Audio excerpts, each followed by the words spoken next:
Você já reparou como a gente vive no automático? Acorda, come qualquer coisa, pega o celular, trabalha, reclama do trabalho, volta para casa cansado, deita, dorme, repete. É como se alguém tivesse apertado o botão de repetir e a gente nem percebeu. Só que de repente, os anos passam, 10, 15, 20. E aí você olha para trás e se pergunta: o que é que eu estava fazendo esse tempo todo? A resposta, na maioria das vezes, é tentando sobreviver. Mas será que só sobreviver é o bastante? A real é que a gente foi empurrado para dentro de uma lógica que nunca escolheu. Uma rotina que não começou porque a gente quis, mas porque parecia ser o certo. Estudar, arrumar um emprego, pagar as contas, sonhar com um final de semana tranquilo. E nesse meio tempo, a vida vai virando uma lista de tarefas. Nietzsche já dizia que o maior risco da vida não é a dor, é o tédio, é acordar todos os dias sem saber por quê. E o mais perigoso é que isso vira hábito. A gente se acostuma a não pensar, não questionar, não sentir. Só vai. E nesse só vai, o tempo passa. Passa sem aviso, sem pausa, sem botão de reinício. Vai passando enquanto você espera a hora certa, o projeto certo, a pessoa certa, a motivação certa. Espera. Sempre espera. Só que o tempo não espera ninguém.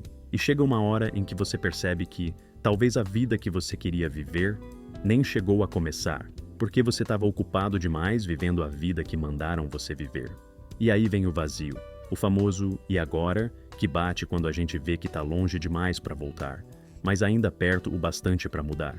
Só que mudar exige uma coisa que pouca gente está disposta a encarar: responsabilidade. É fácil colocar a culpa nas circunstâncias, no chefe, no governo, nos pais, no cansaço. Difícil é olhar para si e perguntar: fui eu quem construiu isso aqui? E se a resposta for sim, a próxima pergunta é mais dura ainda: é isso que eu quero continuar construindo? Porque se a resposta for não, então alguma coisa tem que quebrar. Pode ser um hábito, uma relação, uma crença, mas vai doer. Sempre dói. Crescer é um processo incômodo. É se olhar no espelho e reconhecer partes de você que você mesmo deixou apodrecer. Tem gente que nunca para pensar nisso. E tem gente que pensa, mas não aguenta o peso e volta a fingir que tá tudo bem. Volta pra série, pro fast food emocional, pro depois eu vejo isso. Só que uma hora o corpo cobra, a mente cobra, a vida cobra. A alma começa a gritar de um jeito que nem Netflix resolve. Porque não dá pra silenciar pra sempre o que você nasceu pra ser. Pode até adiar, mascarar, empurrar. Mas ignorar sua essência tem prazo de validade. Uma hora ela volta. E volta batendo na porta com raiva de quem foi abandonada. Você já ouviu falar de Kierkegaard? Ele dizia que o maior desespero humano é não ser quem se é. Viver uma existência emprestada, moldada pelas expectativas alheias. O maior pecado, para ele, era desperdiçar a própria individualidade. Porque cada ser humano tem algo único, uma inquietação que é só sua. Um jeito de olhar para o mundo que ninguém mais tem. E quando você ignora isso, você se trai. E toda traição tem consequência. A consequência de não ser você é viver um vazio que nem você sabe explicar. É por isso que tanta gente sente que está perdida. Não é falta de talento, não é falta de oportunidade, é falta de conexão com o que importa de verdade. E o que importa? Aquilo que faz você sentir que está vivo. Aquilo que te desafia, que te dá medo e tesão ao mesmo tempo. Aquilo que faz você esquecer do tempo, que te suga para o presente, que exige o seu melhor, mas também te recompensa com um tipo de paz que não se encontra em lugar nenhum, só dentro. Só quando você para de fugir de quem você é. Mas, para chegar nesse ponto, você vai precisar passar por um processo de desaprendizagem, vai ter que desconstruir muita coisa.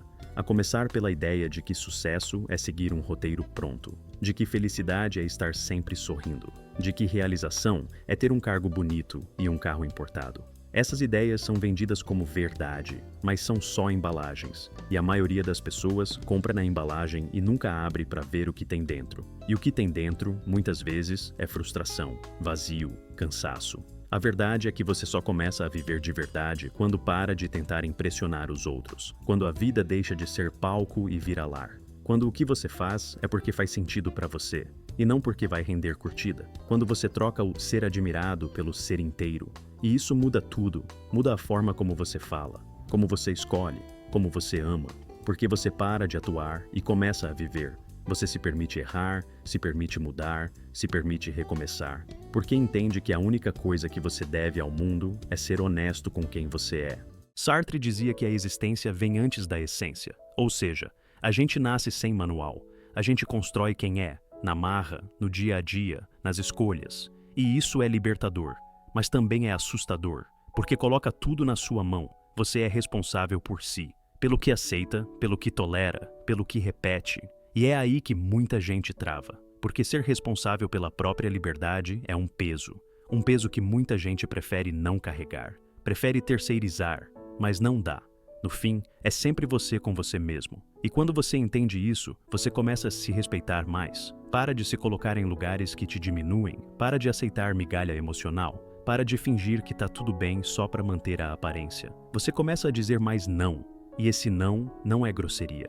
É autocuidado, é maturidade, é reconhecer que seu tempo é sagrado, que sua energia não é infinita, que sua vida não pode ser gasta tentando agradar quem nem sabe o seu nome completo. Você aprende a escolher, e essa escolha, às vezes, é solitária, mas é real. Camus falava sobre o absurdo da vida, sobre como a existência não tem sentido pronto, e que, mesmo assim, a gente pode escolher viver com dignidade. Ele dizia que a revolta mais profunda é continuar, mesmo quando tudo parece sem lógica. E essa é a beleza, saber que não existe manual, e mesmo assim, construir algo que faça sentido para você, mesmo que ninguém entenda. Mesmo que ninguém aplauda, mesmo que dê medo, viver é isso, ter a coragem de se manter em pé quando tudo em volta quer te dobrar. E se você chegou até aqui nesse texto, talvez esteja se perguntando, ok, mas por onde eu começo? Começa parando. Parando de correr sem direção, parando de tentar ser tudo para todo mundo, parando de fugir do silêncio, parando de repetir o que já não faz sentido. O primeiro passo para mudar uma vida é desacelerar o bastante para ouvir o que ela está tentando te dizer. E ela fala nas dores que se repetem, nas relações que se desgastam, nos sonhos que você abandona sem nem tentar. A vida é feita de ciclos, e todo ciclo tem um ponto de ruptura, um momento em que ou você muda ou adoece. E esse momento às vezes é agora, não amanhã, não quando der, não depois do carnaval, agora, porque o agora é o único tempo real que você tem. É o único lugar onde a sua vida de verdade acontece. O passado já virou história, o futuro é só imaginação. O agora é tudo, é onde você pode mudar a direção. E se você não fizer isso, ninguém vai fazer por você. Então, se tem algo dentro de você, gritando, incomodando, chamando sua atenção, escuta, não empurra, não abafa, não silencia. Esse incômodo pode ser o começo de tudo. Pode ser o sinal de que você está pronto para sair do automático, para parar de sobreviver e começar a viver, de verdade, com presença, com coragem, com intenção, não uma vida perfeita, mas uma vida que vale a pena ser vivida, que vale a pena ser lembrada, e quem sabe, até repetida, porque no fim das contas, não importa quantos anos você tem. O que importa é se, com a idade que tem agora, você está vivo ou só funcionando. A diferença é sutil, mas muda tudo. Você está vivo ou só está aí funcionando?